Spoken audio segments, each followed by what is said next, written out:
Djaouzan à Palimé et Togbuyani à Tado. Ces deux fêtes ont connu leur apothéose ce week-end. Les échos de ces deux événements historiques et vecteurs de la richesse de la culture togolaise dans cette édition. À Kara, de jeunes sous-lieutenants en fin de formation ont reçu leurs épaulettes. Ils font partie de la 18e promotion de l'EFOFAT. La couronne nationale de la reine de la beauté togolaise pour le compte de l'année 2015 porte désormais un nom, Adja Gaël Yaira. Elle est accompagnée de 4 dauphines, une innovation du comité d'organisation cette année. Ainsi s'articule le sommaire de cette édition. Bonsoir, bienvenue. Tout de suite, on met le cap sur Kara où s'est déroulée une importante cérémonie militaire. De nouveaux sous-lieutenants formés à l'école de formation des officiers des FAT ont reçu leurs épaulettes. Cérémonie présidée par le chef d'état-major général des forces armées togolaises, Nestor Moussou. Entrée à l'école de formation des officiers des forces armées togolaises EFOFAT de Pia le 22 septembre 2013, les élèves de la 18e promotion en sont sortis ce 29 août 2015 pour se mettre au service de leur armée nationale.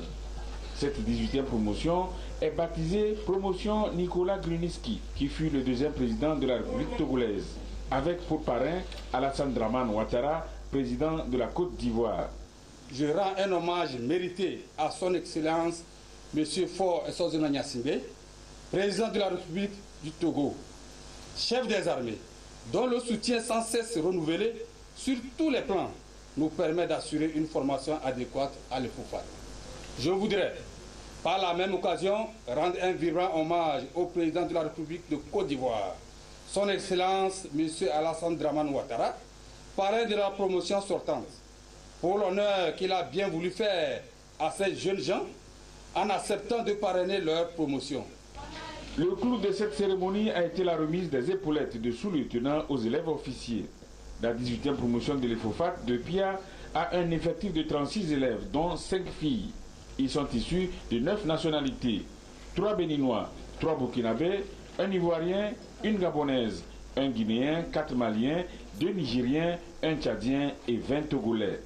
Ces 36 viennent s'ajouter aux 405 officiers ayant reçu leur formation de base à l'EFOFAT.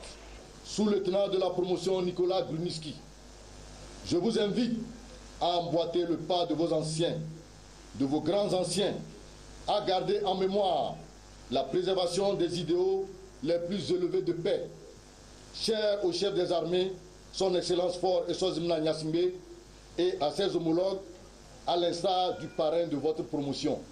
Sortant de cette excellente institution, vous devez démontrer des impératifs non négociables de patriotisme et de responsabilité tels la rigueur, la détermination et la fermeté morale.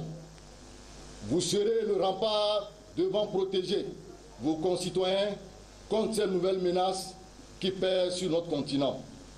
Et vous n'y arriverez qu'en faisant siennes les connaissances que vous avez acquises pendant votre séjour dans cette prestigieuse école. La 18e promotion cède ainsi la place à la nouvelle. À l'occasion, la 19e vague de l'EFOFAT a reçu son baptême. Elle porte le nom Promotion Serval. C'est le nom de l'opération menée par la France au Mali. Opération lancée le 11 janvier 2013 pour repousser les groupes armés islamistes qui avaient pris le contrôle d'une partie du nord du pays. La promotion Serval a pour parrain Idriss Déby Itno, le président du Tchad.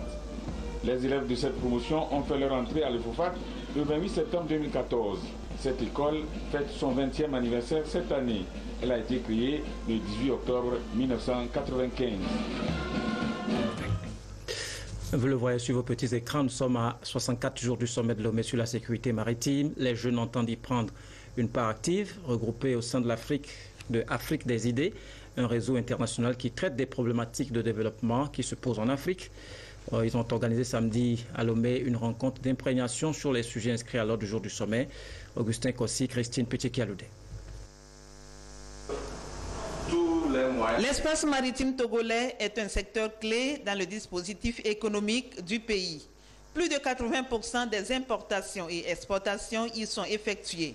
Avec 200 nautiques et un port en eau profonde, il constitue un pôle d'attraction économique de la sous-région ouest-africaine, d'où la nécessité des actions coordonnées pour sa sécurité et sa sûreté maritime. Et à la veille de la conférence de l'Union africaine sur la sécurité, la sûreté maritime et le développement en Afrique, cette préoccupation est partagée ici par Afrique des idées, un réseau international de jeunes professionnels, chercheurs et étudiants. À travers notre concept moteur, l'afro-responsabilité, nous identifions une thématique bien précise, nous essayons de la comprendre et ensuite nous faisons des propositions novatrices. L'organisation de cette rencontre Afrique à laquelle nous avons convié le directeur de l'action de l'État en mer, c'était pour mettre en lumière tout d'abord les actions menées par l'État sur le secteur de la sécurité maritime et en plus de cela, ouvrir le débat et mener les réflexions sur les différentes thématiques qui sont abordées au cours de la conférence de novembre à venir. Mais avant de mettre en lumière les actions de l'État en mer et ouvrir le débat sur les grandes thématiques du sommet, la sécurité maritime est un concept à cerner. Pour que l'espace maritime soit véritablement un levier du développement de l'Afrique, il faut que toutes les mesures sécuritaires soient préalablement mises en place. La sécurité, c'est l'ensemble des dispositifs, les dispositifs, à savoir la doctrine, toute la législation, toutes les conventions qu'il faut mettre en place pour qu'il n'y ait pas de dégâts. Il y a aussi les moyens matériels, les moyens humains, les moyens financiers qu'il faut pour assurer la paix, le bien-être de tout le monde. L'Afrique des idées est un think tank, entendu laboratoire d'idées, qui promeut la réflexion et le débat sur les grands défis que doit relever le continent africain. Et l'adoption d'une charte africaine sur la sécurité et la sûreté maritime en est un. La question de la sécurité maritime est aussi prépondérante pour les activités des pêcheurs. La consigne qui leur est donnée est ferme. Ils ne doivent pas s'approcher des bateaux en haute mer pour éviter toute surprise des pirates. Après avoir navigué et pêché en toute prudence, ils reviennent donc sur la côte avec leur butin et là les attendent les femmes revendeuses dont certaines se sont spécialisées dans la transformation du poisson. Rachel Aouko. Chaque matin, vers 6 heures, ces femmes accourent vers le port de pêche pour acheter du poisson. En fonction de la quantité de poissons trouvés en mer, les prix varient. Il arrive des fois qu'elles repartent bredouilles.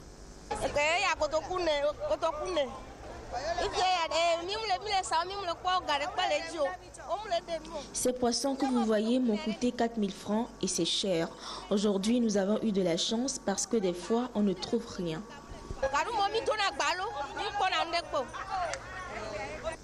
En dehors du quai de pêche et du marché, Katanga est le principal lieu de travail. Mis à part la vente du poisson frais, sa transformation est devenue une activité pratiquée de plus en plus. En général, le poisson est écaillé, bref, pari puis étalé à plat. Sur le site, il y a 3 types de produits, le poisson frit, le poisson séché et le poisson fumé.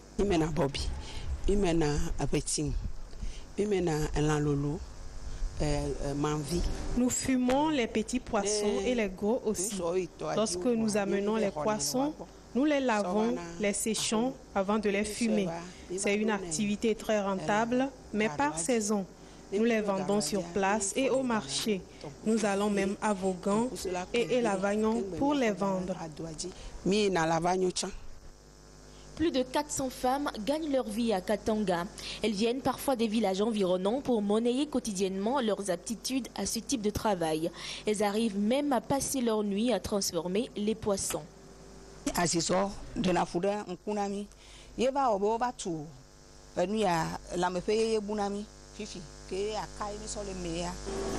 La fumée nous dérange et nous cause des maux d'yeux. Par rapport à l'insécurité dans la zone, les brigands nous dérangeaient beaucoup à tel point qu'on a demandé de l'aide. L'État nous a donné des gendarmes qui maintenant assurent la sécurité dans la zone. Il n'y a plus trop de bandits et grâce aux gendarmes, les violences auxquelles les femmes sont exposées ont diminué considérablement. Nous avons appris qu'il y aura une conférence sur la sécurité maritime au Togo et nous demandons à l'État de penser à nos côtes parce que l'avancée de la mer nous dérange beaucoup. Presque toutes les femmes transformatrices assurent elles-mêmes la commercialisation des produits. Et pour assurer l'harmonie et le bon déroulement des activités dans la zone, elles se sont constituées en syndicat des groupements de femmes transformatrices de poissons. Elles ont bénéficié tout récemment du matériel de fumage de poissons de la part du gouvernement à travers le projet PASA. En Europe, la sécurité est désormais renforcée dans les transports publics. Plus de contrôle des bagages dans les trains.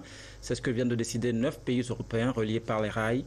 Ces mesures interviennent après l'attaque d'un Thalys il y a une semaine sur le tronçon Amsterdam-Paris. Monter sans aucun contrôle dans un train va peut-être faire partie de l'histoire ancienne. Conséquence de l'attentat dans le Thalys du 21 août dernier, la sécurité dans les trains et les gares a été mise en cause. Et c'est pour la renforcer que les ministres de 9 pays européens se sont retrouvés à Paris. Première mesure, intensifier les échanges de renseignements au sein de l'espace Schengen. En clair, repérer les individus radicaux signalés par les fameuses fiches S. Il est indispensable de mettre en œuvre des opérations coordonnées et simultanée de contrôle sur certains trajets ciblés et pouvant faire l'objet d'adaptations en fonction de l'état de la menace. Renforcer les contrôles tout azimut sur le terrain d'abord. Actuellement, 30 000 policiers militaires sont déjà affectés à la surveillance de 5 000 lieux sensibles en France, dont de nombreuses gares. Seconde mesure, les billets seront désormais nominatifs. Enfin, une fouille aléatoire va être mise en place. C'est probablement aujourd'hui l'une des mesures les plus efficaces. Il y a des personnels spécialisés qui peuvent venir dire « Monsieur, vous ouvrez votre sac et s'il y a un doute, vous ne pouvez pas monter dans le train. » Avec néanmoins le risque de contrôle discriminatoire. Autre mesure phare, un numéro vert à partir du 1er septembre. Ce numéro national pourra signaler toute situation anormale. Peut-être ça contribuera aussi à une meilleure sécurité et à identifier des situations à risque. En revanche, difficile d'envisager la mise en place systématique de portiques comme dans les aéroports, car le transport ferroviaire a 20 fois plus de passagers que le transport aérien. Un gouffre financier qui aurait comme conséquence une augmentation du prix du billet de train. Et l'autre casse-tête pour les Européens, c'est l'afflux de plus en plus effréné des migrants. Jeudi, 11 corps ont été découverts sur le bord d'une autoroute autrichienne. Les enquêtes se poursuivent. 4 personnes suspectes ont été présentées devant la justice hongroise. Voici les 4 individus soupçonnés d'avoir transporté illégalement les 71 migrants retrouvés morts dans un camion en Autriche. 3 Bulgares et un Afghan suspectés d'être les petites mains d'un gang bulgaro-hongrois de trafic d'êtres humains. Le parquet a demandé que les 4 hommes soient maintenus en détention pendant 1 mois, vu la gravité et la nature exceptionnelle du crime. L'enquête quant au trajet du camion progresse. Le camion est parti de Kecskemét. Une fois près de la frontière, il a pris des migrants à son bord et les a transportés de la Hongrie vers l'Autriche. Le camion a ensuite été retrouvé sur une autoroute à l'est du pays, près de Pandorf. Abandonné avec à son bord 59 hommes, 8 femmes et 4 enfants en état de décomposition. Vraisemblablement des Syriens, ils auraient payé près de 1 000 francs par personne. Un butin pour les trafiquants qui s'élèverait à près de 70 000 francs. Et loin de ce drame, au Togo, la joie et la ferveur populaire a palmé autour de Djaouzan. La fête des moissons a mobilisé un grand monde pour des retrouvailles axées sur le développement de la localité. Pierre Soussouko. La dernière fois qu'on les a vus paraître dans ces appartements, cela remonte à 1986, près de 30 ans. Les natifs de Kroto ont renoué avec la tradition du Djaouzan. Ils ont voulu depuis l'origine une fête des prémices dont l'igname symbolise l'ensemble des produits vivriers de Kroto. Après 3 décennies de rupture, c'est un grand jour pour les populations de Kroto. Et les têtes couronnées ont retrouvé leur tenue d'apparat pour marquer majestueusement d'un saut l'événement. Aujourd'hui, je vois que toute la population de la préfecture de Kroto s'est réunie pour reprendre cette fête. Je souhaiterais à ce que toute la population de la préfecture de Kroto se prépare pour les années à venir. Un nouveau départ, un nouvel engagement. Les cadres du milieu sont résolus à enterrer leurs divergences religieuses et politiques pour donner beaucoup plus de chance aux actions concertées de progrès et de développement de leur milieu. Kroto, c'est une préfecture très riche La terre est riche. Et il n'est pas possible que des pays voisins, les gens soient affamés parce que leur terre n'est pas fertile et qu'on ait ici une terre fertile et qu'on ne l'exploite pas. Donc nous voudrions par là motiver les uns les autres, les encourager à ce qu'on reprenne la culture. Nos expertises en culture vivrière, on va les reprendre pour avoir assez de nourriture, servir notre peuple, notre population et aussi subvenir aux besoins des pays voisins. Guy Madié Lorenzo, ministre de la Communication et de la Culture, qui a pris part à cette célébration, a exhorté l'ensemble de la population de Kloto à l'unité et au développement socio-économique de la zone. Bien évidemment, à partir des produits vivriers dont regorge la préfecture de Kloto. Vous avez pris la sérieuse option de vous engager dans une logique d'union des forces vives de Kloto, salutaire pour le développement de notre préfecture, j'allais dire pour le développement de Kloto.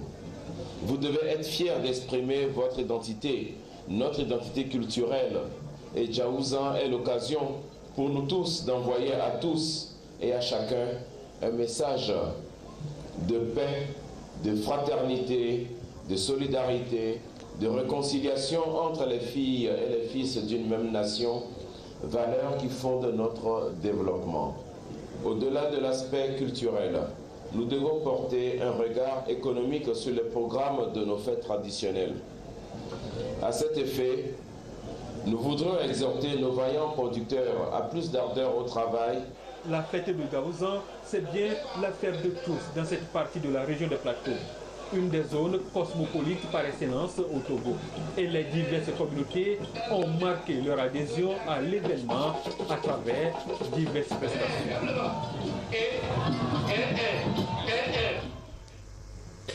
Les récoltes sont tout aussi bonnes cette année dans le moyen mono, donnant un éclat particulier à la fête Togbi Ani. L'identité Adja a été célébrée dans une grande ferveur au son du folklore local. Le récit de Sylvain Raptou. Il célèbre Togbi Ani, l'ancêtre du peuple des Adjaévé de Tado dans le moyen mono. Les fils et filles de ce milieu se sont donc retrouvés pour mettre en relief leurs valeurs communes, signe de leur identité. Et le rituel de la sortie du roi de terre est tout particulier.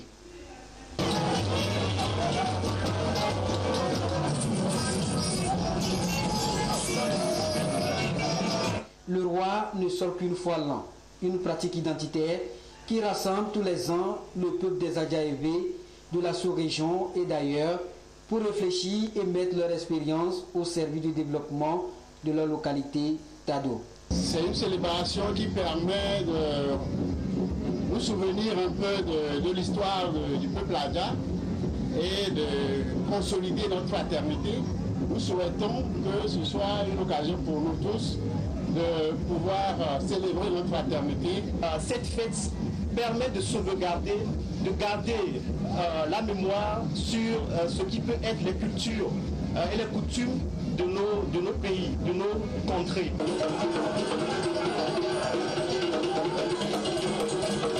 Le royaume de Tado, berceau des peuples Adjaévé, regorge de beaucoup de valeurs culturelles. Et quelques démonstrations des forces spirituelles et mythiques illustrent bien ces richesses. Le représentant personnel du chef de l'État à cette cérémonie, Georges Haïdam, a invité les natifs de Tado à plus de mobilisation pour la valorisation et la pérennisation de ces valeurs identitaires, source de cohésion sociale et d'unité. En décidant de vous retrouver chaque année à l'occasion de la célébration de Togbi Ani, vous manifestez aux yeux de vos compatriotes togolais, ainsi qu'à la face du monde entier, votre désir ardent d'exalter la trilogie de valeurs cardinales qui fondent votre culture et qui régissent votre existence dans sa spécificité ethnique.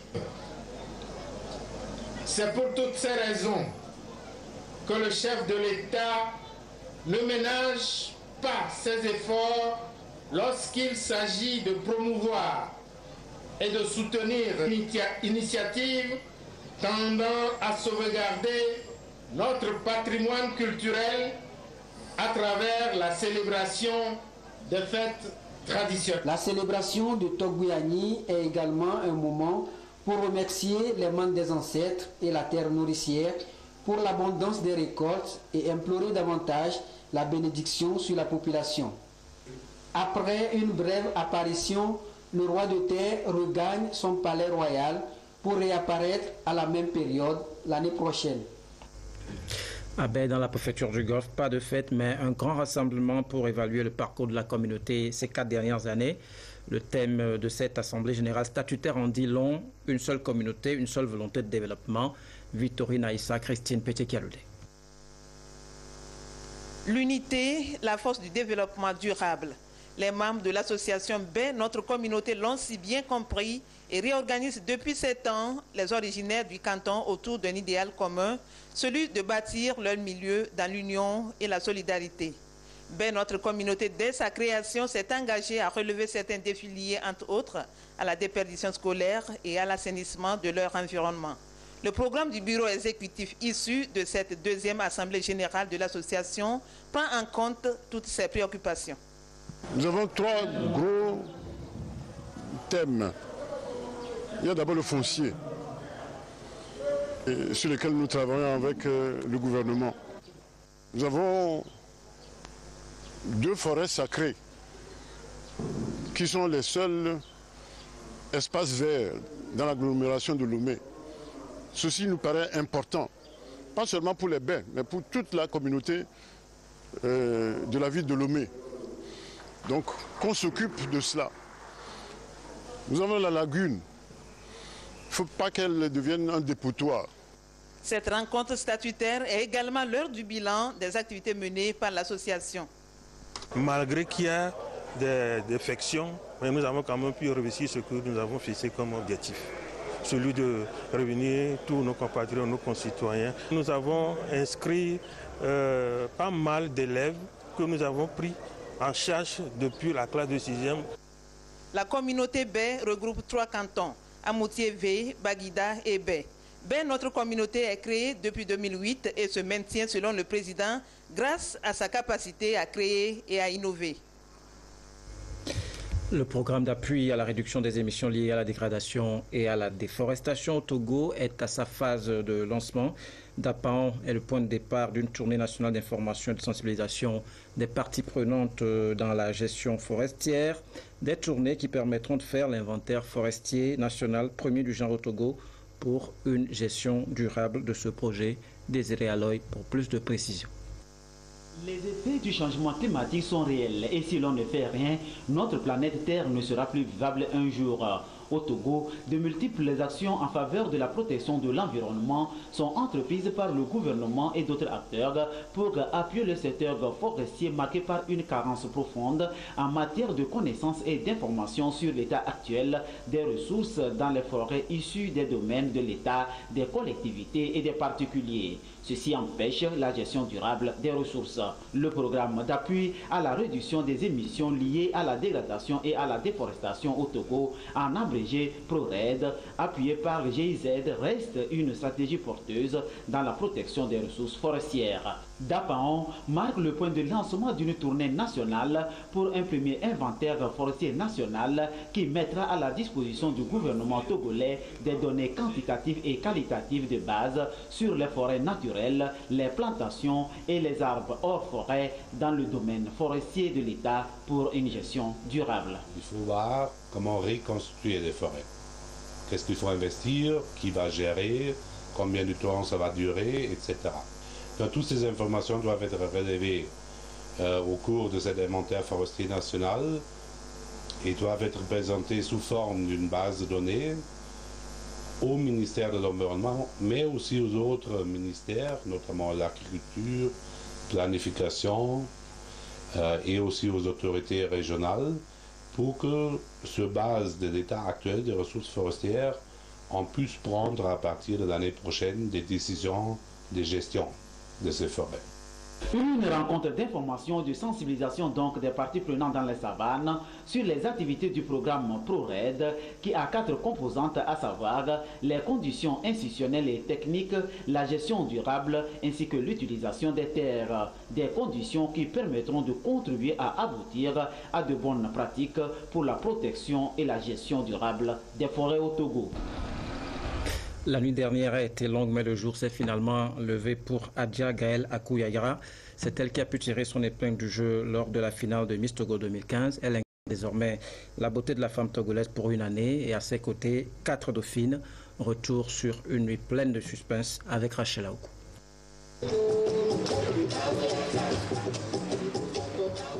Âgée de 22 ans et étudiante en année de licence finance-banque, Adja Gaël, originaire de la préfecture d'Uzion, est désormais la nouvelle reine de la beauté du Togo. 48 heures plus tôt, lors des entraînements, elle était sûre de se démarquer. J'ai confiance en ce que j'ai apporté, ce que j'ai à offrir au public, donc je pense que ça va aller. Première dauphine Miss Togo 2014, Gaël est celle qui porte aujourd'hui la couronne.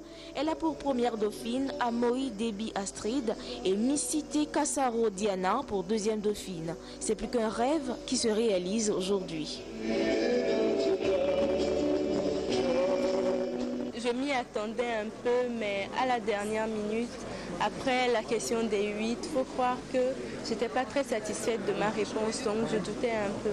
Donc là, je suis vraiment très émue, très contente. J'ai aimé qu'on prend la numéro 3 pour finaliste. Puis elle a mérité d'avoir la couronne.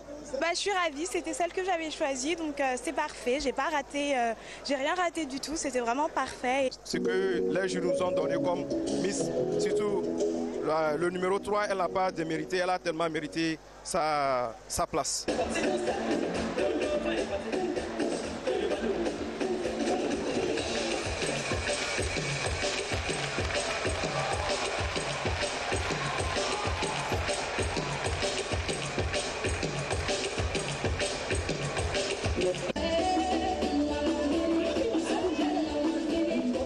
Que de nouveautés cette année avec un casting à la place des régionales. Pas de présentation directe des Miss au public, mais plutôt des enregistrements diffusés. C'est un nouveau concept mis en relief lors de cette 21e édition de l'élection Miss Togo. J'étais très tendu, comme si c'était la première édition. Je me sens libéré, oui. Pour moi, le plus important, c'est que le résultat soit accepté par le jury populaire et en harmonie avec le jury de la salle.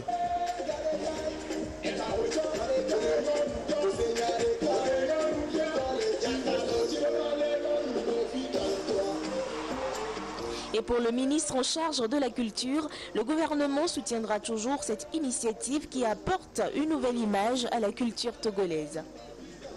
Nous adressons nos vives félicitations, nous l'encourageons à bien accomplir sa noble mission, quoique difficile. Car être reine de la beauté togolaise, c'est un titre prestigieux, certes, mais au-delà du titre, cela implique beaucoup de responsabilités. Elle devra s'armer pour relever d'autres challenges aussi importants, tels que les concours Miss CDAO, Miss Monde, etc. Qu'elle soit sans crainte, nous pouvons la rassurer qu'elle pourra compter sur le soutien de l'ensemble du gouvernement pour représenter dignement notre pays à cette compétition internationale de haut niveau.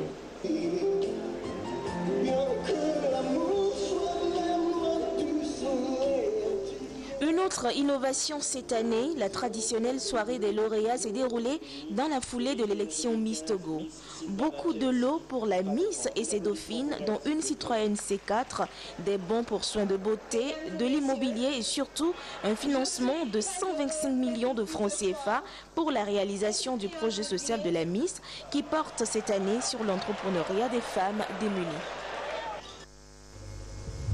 Voilà, bonne chance à la Miss Togo 2015. Merci de nous avoir suivis. Au revoir.